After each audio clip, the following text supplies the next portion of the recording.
Well, good morning and welcome once again to ELEVENSES. I'm Kevin Williams of Survival Skills Rider Training, and this is my twice weekly live webcast. It's I'm just trying to remember what day of the week it is. It is Sunday the 8th, of course. It's a bit of a gloomy morning out there. It was brighter earlier, but it seems to have clouded over again. A bit of rain in the air.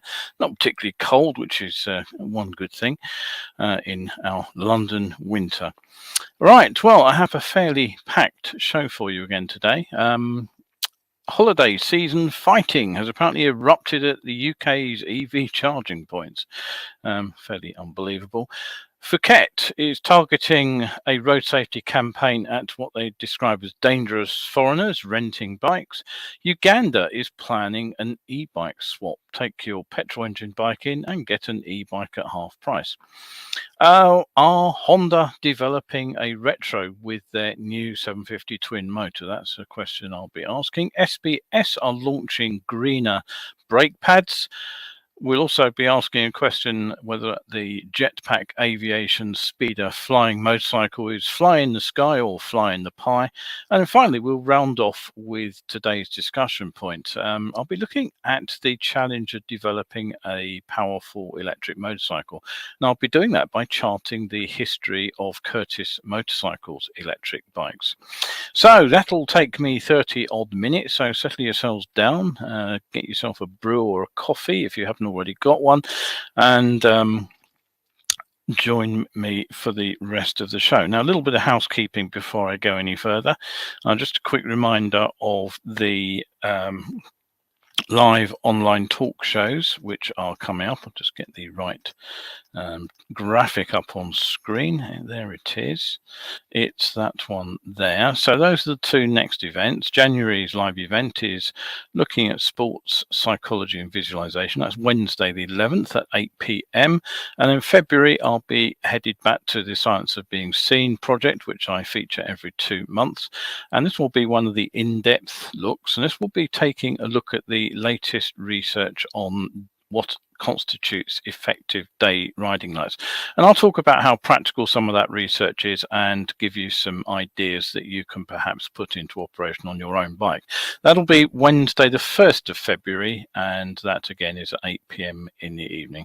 Now, tickets for all these events cost a £5. If you can't make it live, they will be catch-up available for at least 72 hours for you. If you can't make it to the live event, they will be online.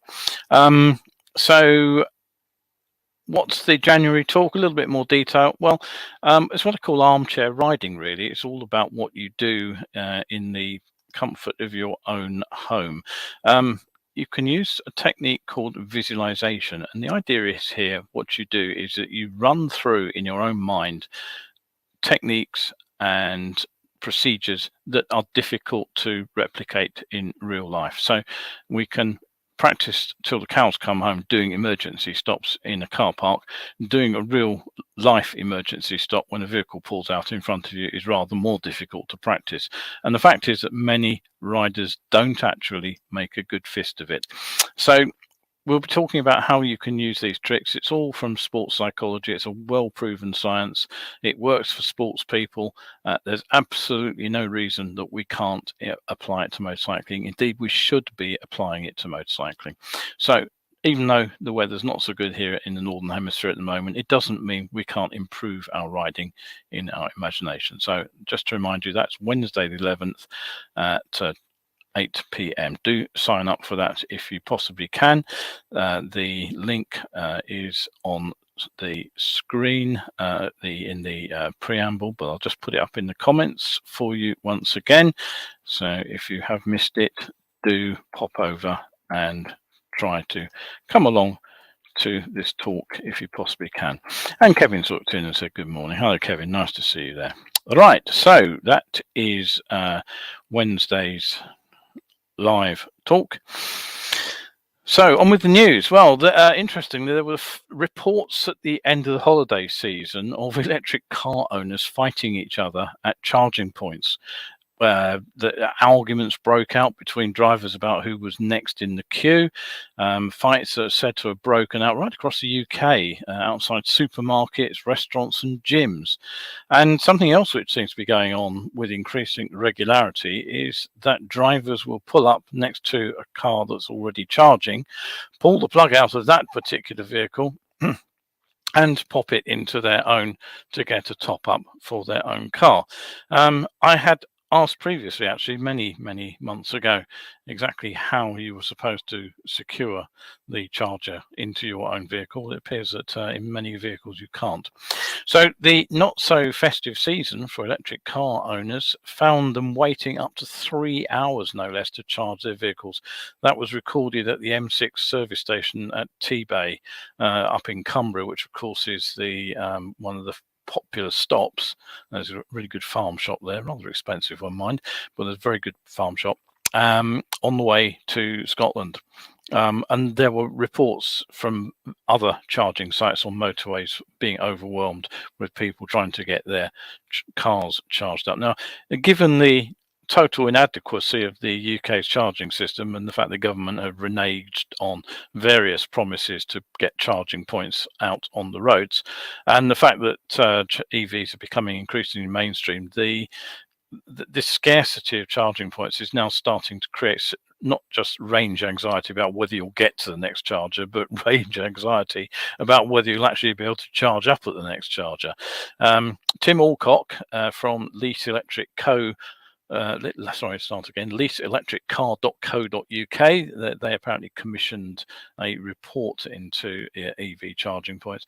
He said they need better infrastructure to keep up with demand, but we also need a clear code of conduct around the use of public charging points and what isn't and isn't acceptable. And he said that the code of conduct needs to be integrated into the highway code. Honestly, does he really think that will make any difference at all to the way people behave around charging points? I don't think so. So, from Cumbria to Phuket, if you're thinking of heading off to that popular holiday destination and renting a motorcycle, which many people do, take note.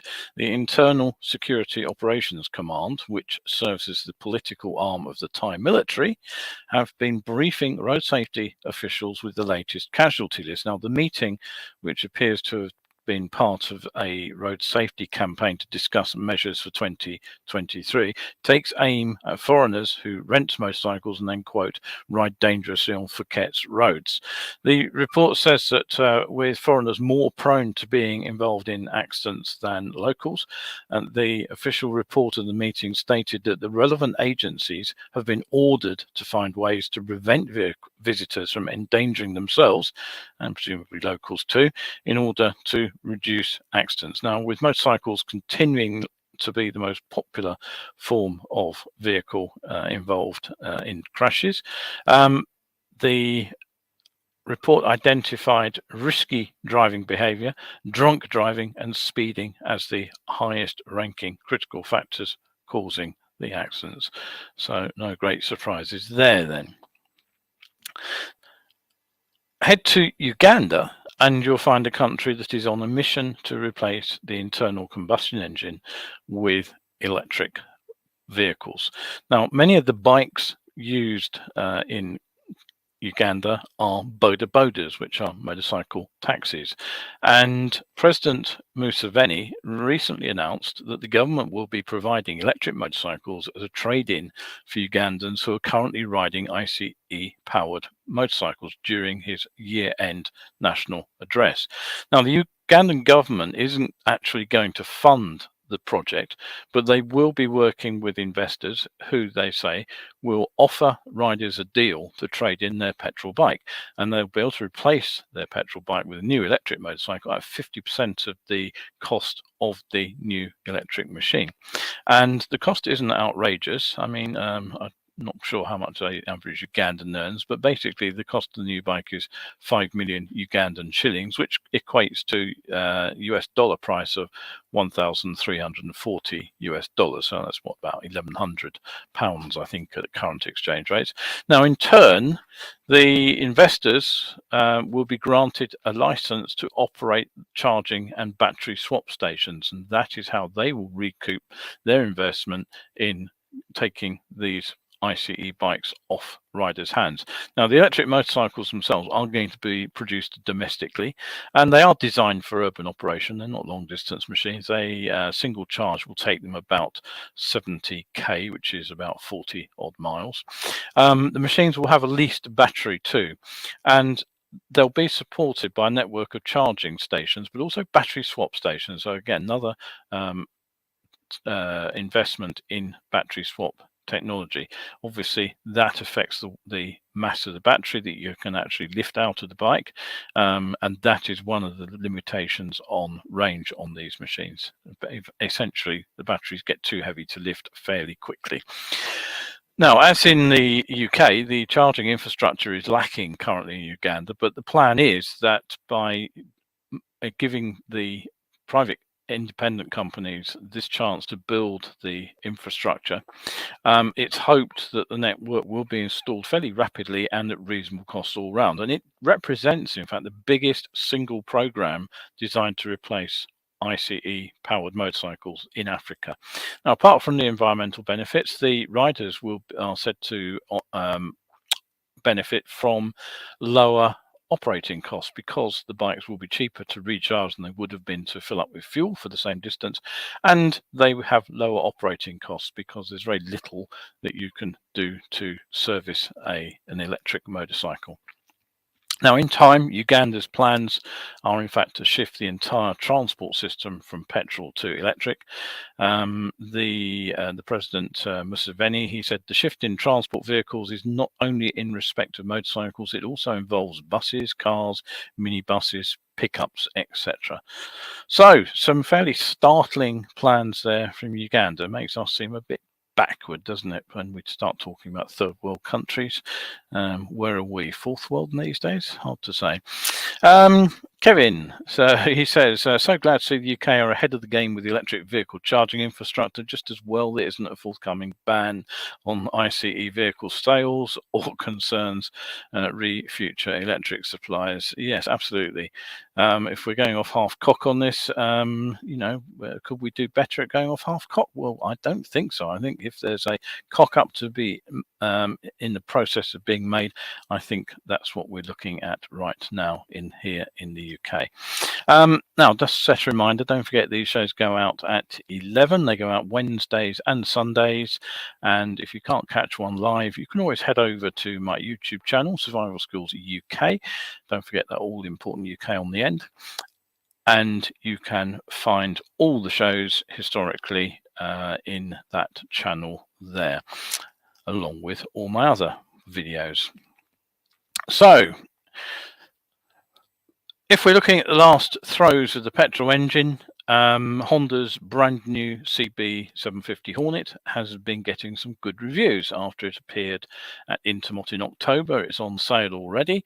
And after some initial skepticism, one rider on my regular forum rather disparagingly called the new Hornet a shopping bike, people do seem to be warming to the new twin-cylinder engine machine, which of course takes on Yamaha's existing and pretty popular MT-07. So I really don't see the objection that some people have to these bikes. Honda followed that up, of course, rapidly with the XL750 Transalp. That appeared just a month later at the Milan show, and that targets the Yamaha Tracer 700 pretty much head on. Now, I did talk about the new engine, which I'll just bring up a picture of. There it is. Back in July, I said model ranges are being thinned out as more and more bikes meet the end of their life. They didn't make the Euro 4, Euro 5 cut, which happened on December the 31st.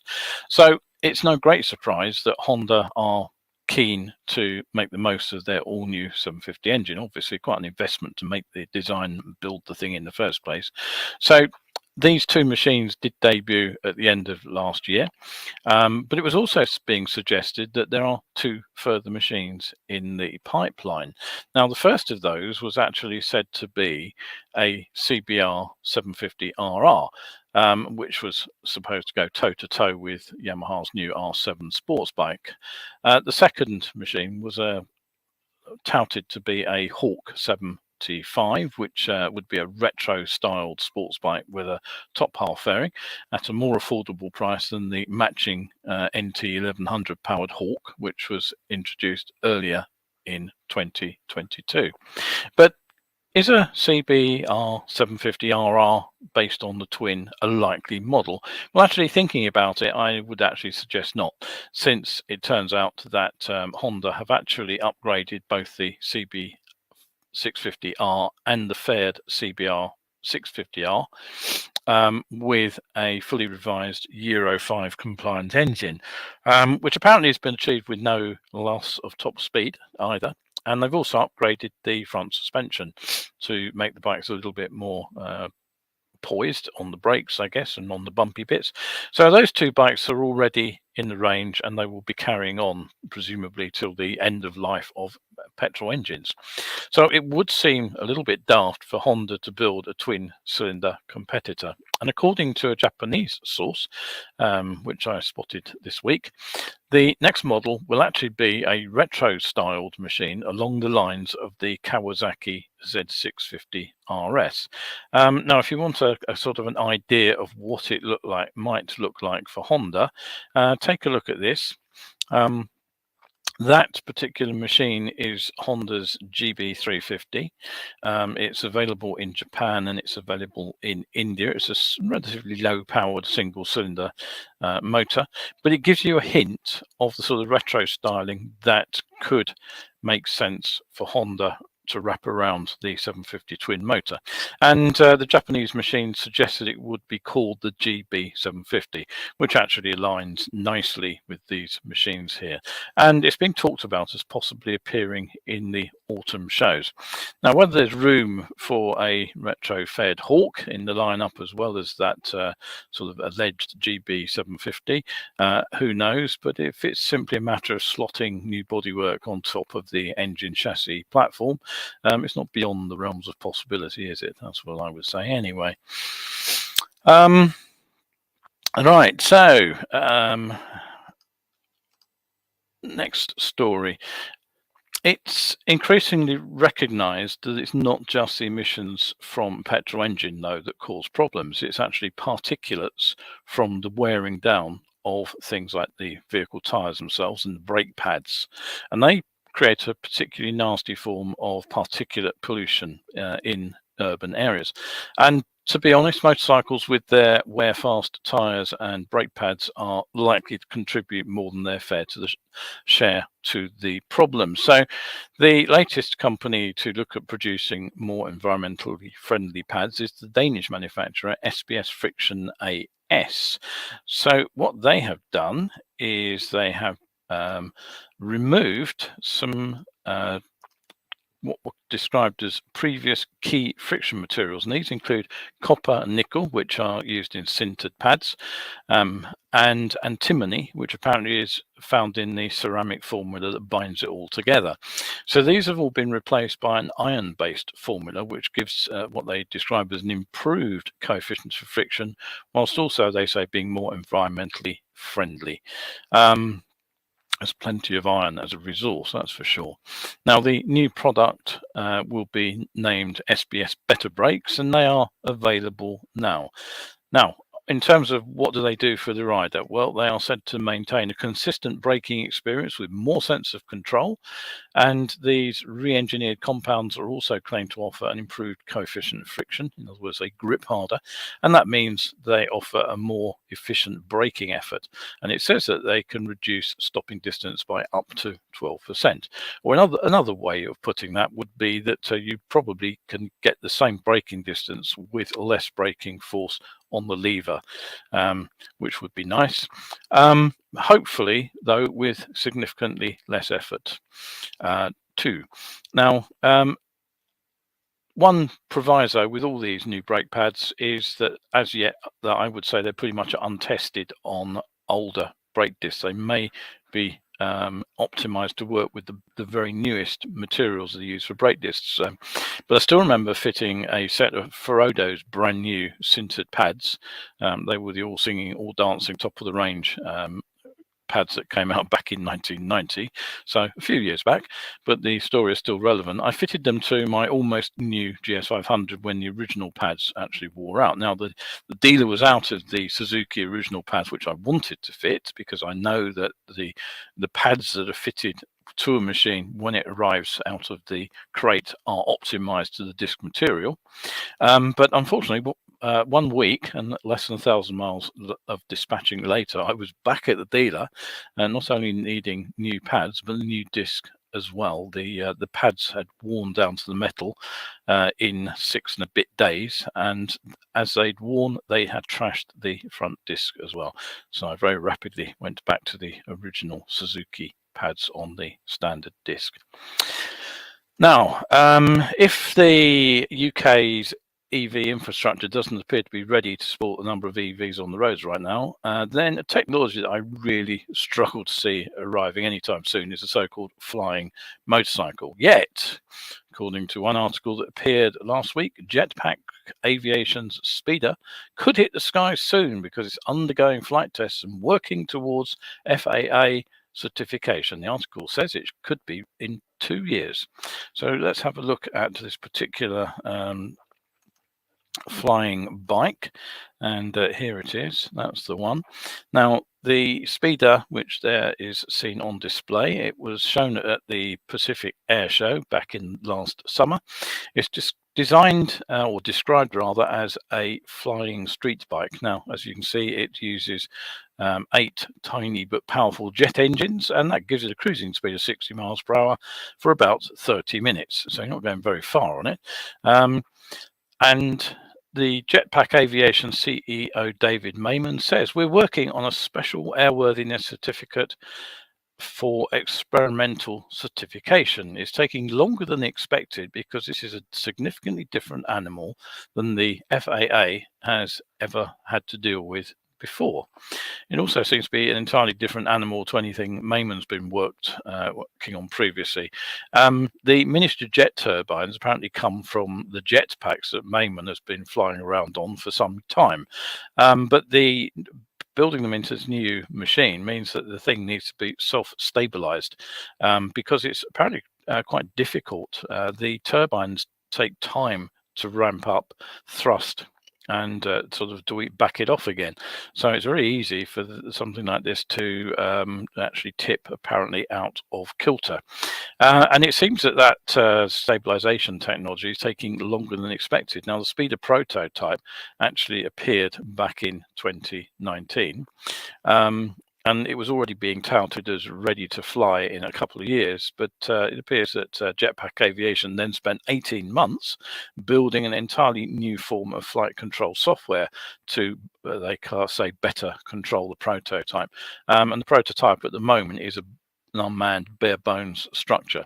Now, that took flight in the summer of 2021. Right now it is operating on a tether, so it's not allowed to fly off anywhere loose, and that is essential till it gains the FAA certification when some free flying can take place. Now, the prototype is said to have achieved autonomous takeoffs and landings. It's also hovered and transitioned to forward flight. But that slick looking model that you can see there in the photo remains exactly what it is, a static model. Now, the obvious application to something like this would be military, probably sort of cargo transport or perhaps rescue applications. Mayman says that a consumer version is very much on the cards, but the cost is creeping upwards from the prior estimate of no less than, I'll get the digits right here, $380,000 per unit.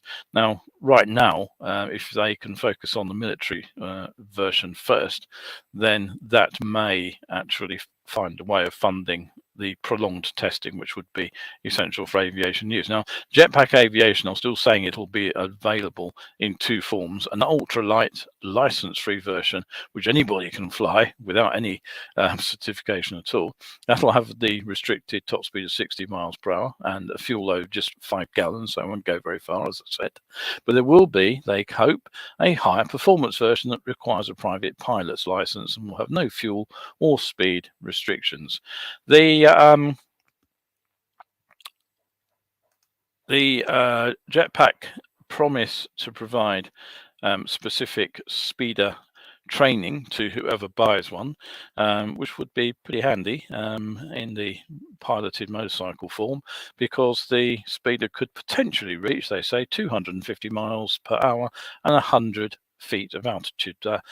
The render there does suggest that the thing is flying rather higher than 100 feet, but with or without training, with or without an altitude of several thousand feet or 100 feet, I'm left wondering what possible use a motorcycle style crash helmet could possibly be, should the rider, pilot, whatever you want to call them, contrive to fall off the machine from that particular height. I have to say, potentially for me, I wouldn't be sad if they never appear. It's bad enough, frankly, dodging electric bikes, e-scooters, the delivery drone boxes that are currently zipping around Cambridge, I think it was, at ground level, and ducking things right around your ears is even less appealing, frankly. But of course, it won't stop some people investing upfront cash on these things, despite the fact it's likely years away from certification, let alone production. Company has already started taking pre-orders for this speeder at that whopping almost $400,000 price. Right, don't forget, if you miss any of these posts, you can always pop over to my coffee page on survival skills. You'll find them over there, along with everything I write on Facebook. You've already got a weekly digest in the preamble to the show. If you do miss any, do pop over there. And don't forget that if you want to support these shows, just £3 buys me a coffee, and it also buys you a month's access to around 800 better biking articles from my Tips on Tuesday and Skills on Saturday series. So I get a coffee, you get access to some of the best writing, though I say it myself, on motorcycle safety that you can read anywhere on the internet. Right, okay, and finally to today's discussion point. Now, obviously, I've been following over the course of ELEVENSES since I launched it in March 2020 as we went into lockdown, right through till today. I've been following the progress on electric motorcycles, and it's undeniable that with lockdown, there were more electric bike projects starting to appear. I suppose people had nothing much else to do. And EVs have become increasingly mainstream, as the sort of charging rage item I started the show demonstrates. So what I want to do today is just finish off with sort of an exploration of some of the difficulties of getting a powerful electric motorcycle to market. Now, building a sort of lightweight 125 equivalent machine doesn't seem to present any great difficulty, though the Japanese have been rather slow to get them out on the road. Kawasaki are the only ones who've actually shown off a sort of pre-production model of an electric bike. Honda were due to show one at the Rose Bowl parade. I think I mentioned that in a show a couple of weeks ago. I've not seen anything from the Rose Bowl, so I'll go and have a look and maybe find out for next show. But one thing that is becoming increasingly obvious is that the magic 200, 200, 200 formula, that is 200 kilometers of range with a 200 kilometer per hour top speed, and all within a bike massing 200 kilograms, seems as far out of reach as ever, despite bikes like Energica's Xperia adventure bike. They've got close on performance, 180 kph or 112 miles per hour. They have a claimed 130 mile, 208 kilometer range in extra urban use, but the weight there still has some catching up to go to get the combination of performance and range. The bike has a hugely heavy battery. The machine weighs 260 kilograms, 570 pounds, and that is a lot of bike. But at least that bike is actually out on the road. Many of the startups which were enthusiastically announced as ready to go into production almost immediately are yet to be seen. Arc's Vector, for instance, there are pre-production models out there which have been delivered to certain people who are now testing those bikes on the road. They're basically being used as sort of guinea pigs to iron out the machines. And another one that is still seems to be some way from production is the Curtis motorcycles. Now, the interesting thing is a bit about their history. Now, it was back in August 2017 that the Confederate Motorcycles president, Matt Chambers, announced that his company would switch from building exotic petrol-engined motorcycles to electric superbikes. And he announced it was initially with a link up with Zero motorcycles. He said the company had gone as far as it possibly could with their petrol engined machines. Now here's one of the, I think this is the FA-13 Combat Bomber. I believe that was the last machine off the production line, so that is what they were planning to show at Confederate, and he announced that the machine would become all electric and that there would be even a new name for the company, and this was to be Curtis. So it wouldn't be called a Confederate, and the reason for this was said to be due to Civil War implications of the name, and of course the sort of the war-oriented names of their motorcycles, Hellcat and Combat Bomber. The Curtis name would be, in fact, a nod towards the builder and racer Glenn Curtis, who set motorcycle speed records, I should say, in the early 1900s, before he gained fame as an aviator. So the company would be developing a new machine, which was to be known as the Hercules. And it would be driven by twin Zero electric motors, and the all-new powertrain, we were told, according to the press release at the time, would be wrapped in a lower, narrower, classically proportioned machine with superior weight management. Now, the geometry and the ergonomics would apparently empower the rider with effortless control, speed, handling, and comfort. Now, the blacked-out renders that appeared with that show virtually no detail at all. Nothing worth seeing on them, actually. But the bike was alleged to produce 175 horsepower and 290 pound-feet of torque. The all-new Curtis motorcycles in over 106 years are coming soon, the press release concluded, and gave a date for the unveiling of the bike as May the 5th, 2018. Now, it's true that a bike did turn up in 2018 from Curtis, but it turned out to be another prototype, and it turned out to be the Curtis Zeus instead. So this is the Curtis Zeus. I'll kind of leave it to you to decide what to make of that particular machine. So by now, not only had the name changed to Zeus, which incidentally entailed a switch from Roman to Greek mythology in the process, but the claims for the bike had changed. Now it had a claimed 0 to 60 of 2.1 seconds.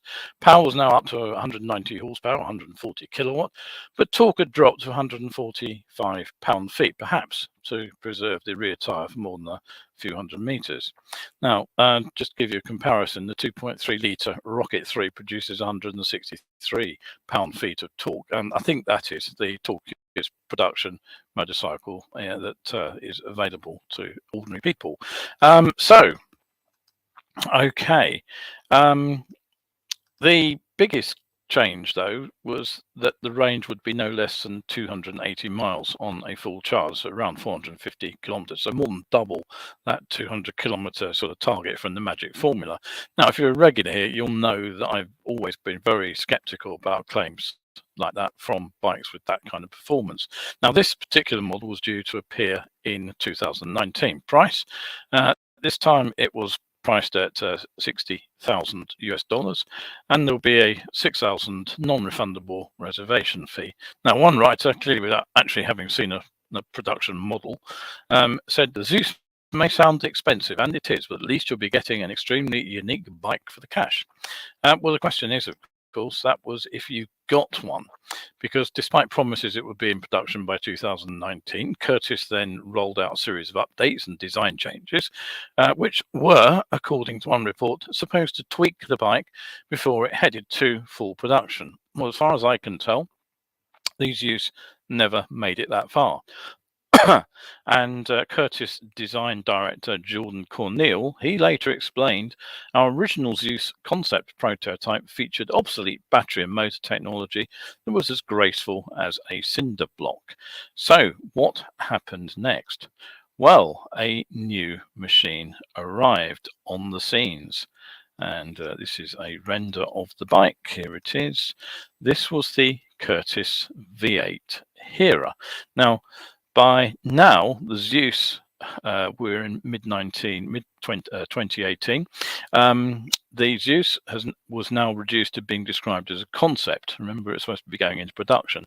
So we were now seeing this revised prototype with this rather bizarre V8 style battery arrangement, which is a sort of reference backwards in time to the original speed record setting bike ridden by Glenn Curtiss. If you're going to look online, you'll see exactly what it means.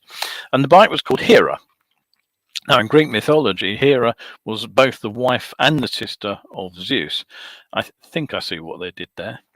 The batteries were supposed to hold 16.8 kilowatts. We now had a battery capacity, and they powered a 217 horsepower, 160 kilowatt motor. And by now, the twin Zero motors had been dropped for a single Yasa P40R series motor. I know nothing about that whatsoever, but that's what it was apparently replaced, these Zeros motors. So with Hera, we set out to create the world's most luxurious motorcycle, explained Matt Chambers, now Curtiss CEO, showing off the concept drawings in 2018. Featuring the world's first V8 battery architecture, an ultra-powerful yet refined E-twin motor and a 66-inch wheelbase, Hera will occupy a class of her own. Well, Hera's production was due to start in 2020, and the price had also crept up to around $75,000 if you got one, of course. Now, as far as I can tell, Hera never went into production either, and neither did another concept seen about the same time with the equally mythical name of Hades, or Hell if you prefer. But don't panic. By mid-2021, the entirely new Curtiss One was said to be available to order. Let me get the photo up. Here we go. So this latest bike was said to be fully modular, and it would offer Curtiss a platform to develop other models with architecture specifically designed to last forever and become the basis for all future Curtiss motorcycles. This, the company now says, is the only honest form of sustainability. Now, presumably to help with the sustainability, the power was down to 87 horsepower, sustained with a peak of 120, which was barely half what had been claimed for the Hera. Weight is 193 kilos. Or 425 pounds, so just about within that 200 magic formula. And speed is a claimed 136 miles per hour, or just under 220 kilometers per hour, so just over the top of it. But how do they keep the weight down? Well, the answer is clear, apart from some clever engineering, I suspect. The power comes from a 8.8 kilowatt hour battery, which Curtiss says gives the Curtiss One a city range of 120 miles or 70 miles at urban speeds. That's just over 110 kilometers. Now, frankly, given the performance of the Zero with a 14.4 kilowatt battery, the one I rode in 2018, I suggest that those figures are unlikely at best. It's far more probable that you'll be looking at a range of 50, maybe 60 miles from that small battery. So we're still well short of the 200, 200, 200 magic formula. Now, just 15 of these were due to be built at a price of 115,000, so up again. Reserve deposit of 30,000 US dollars. Presumably the trifling $6,000 deposit on the Zeus led to too many time wasters. Now, the machines were due to be delivered to customers in late 2021, so just over a year ago, along with, it was said, a unique oil painting, digital renderings, and a letter of provenance. Now, so where are we now? Early 2023. Has the bike been delivered yet? Well, I don't know, but it doesn't appear so. Alan Cathcart did test one in November last year, and you can actually watch the video of Alan Cathcart's tests here on YouTube. Now, if you do, you'll be adding fairly significantly to the 1,096 views that the video had as of last night.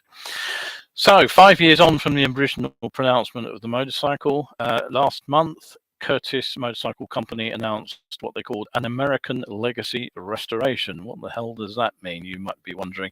Well, it turned out to be a plan to raise a further 8.33 million US dollars via what was called a direct-to-investor stock selling campaign.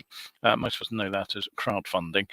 Rather more unusual was a plan to sell 7 pre-production prototypes of the various electric bikes. Now, obviously, pre-production prototypes are by their very nature pretty unique, so they could well be seen as a collector's item. And Curtis do have 7 to sell. They start at 200,000 US for the 2018 Zeus concept prototype number 03, and apparently that's the third of 3 Zeus concept models. It was actually built for the brand's launch display for the Zeus, and it is actually a static model, so it is non-operational. So $200,000 for what is actually a mock-up. Now, the prices rise steadily. There is a second partially operational Zeus concept number 01 at $300,000. If you've got $500,000 to spare, you can get a non-working Curtis One Alpha prototype number 3, which was apparently used for parts fitment and promotional materials. So that'll be the one we saw in the glossy photos a couple of years back. And if you can go to the rather astonishing sum of $3.3 million, then you can get all 6 of the prototypes plus an added bonus.